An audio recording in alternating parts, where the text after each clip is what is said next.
Thank you, ma'am, for allowing me to speak on India's strong, successful, and decisive Operation Sindoor.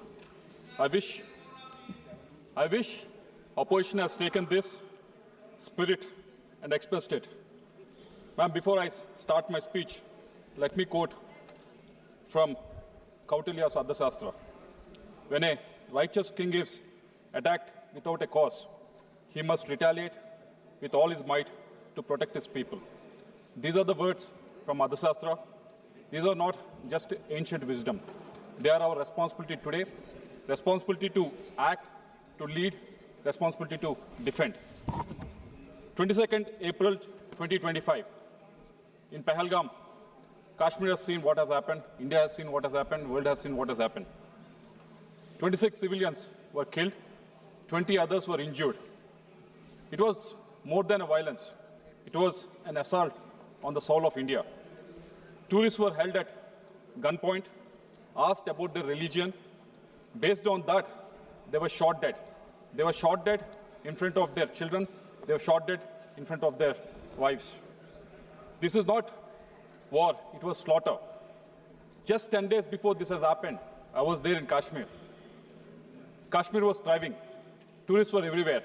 For me to travel 30 kilometers, it took almost 1.5 hours.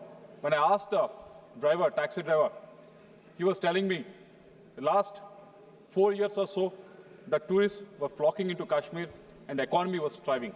But this Pahalgam attack has changed everything overnight.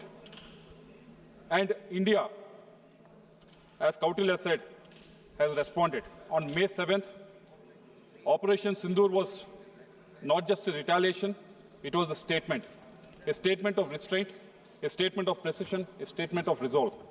We did not act in anger, we acted in accuracy. We did not just act with emotion, but we acted with ethics. Our actions were grounded in Article 51 of the UN Charter, which guarantees the inherent right of self-defense when a nation is attacked. When a terror crosses borders, self-defense is not just a right, it becomes a duty. With Operation Sindoor, India has sent a very strong message. The message was very clear. India will wait, but India will never forget. This is not aggression, this is assertive deterrence. And behind it stood our armed forces, men and women of unmatched courage. They fought with discipline, precision, and honor. On behalf of a grateful nation, I salute our Army, Navy, Air Force, and Special Forces. Jai Hind to every woman, every uniform that stood between India and terror. This clarity of action, this moral assertiveness was possible because of the bold leadership of Prime Minister Narendra Modi ji. Under his leadership, India moved from reactive to resolute, from strategic silence to strategic sovereignty. We have seen it with Uri surgical strikes, we have seen it with Balakot air strikes. And under the watch of Raksha Mantri, Rajnath Singh ji, Operation Sindoor was executed with both tactical brilliance and moral clarity. Moral clarity is the need of the hour. India's defense is now not just strong, it was swift, it was smart, and it was surgical. But we didn't stop at the battlefield. We took the truth to the world. 7 delegations, 32 nations. I had the honor of representing India in Qatar, Ethiopia, South Africa, and Egypt. It was led by honorable member from the opposition side, Supriya Sule ji.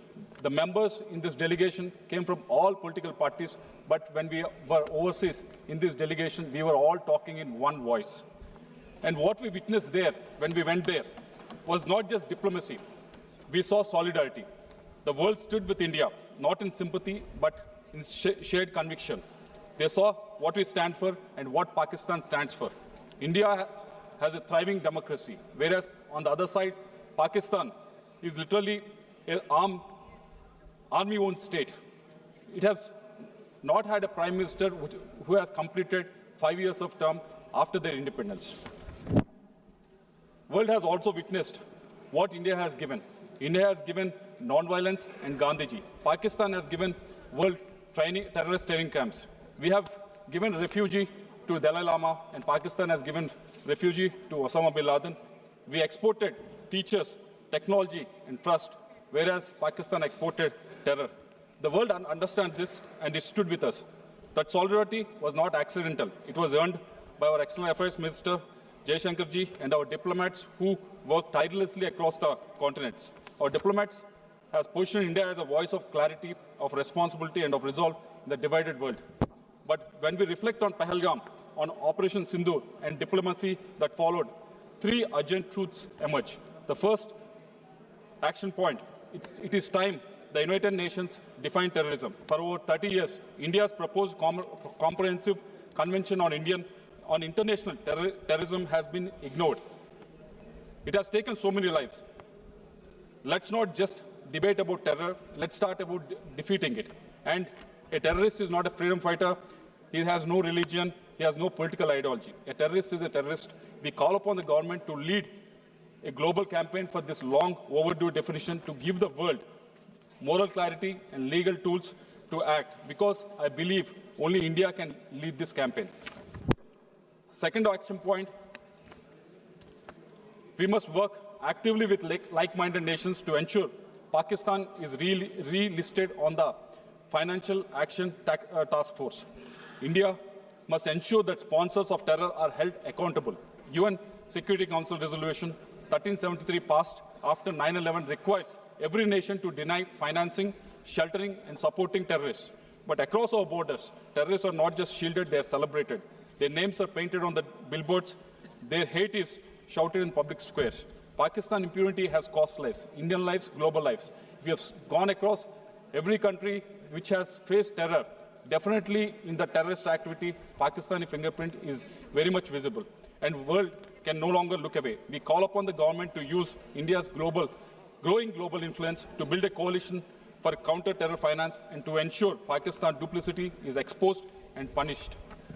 And third action point, sovereignty is no longer just about land. It's not just about geography. It doesn't stop at the border. It flows through every policy, every innovation, every bite.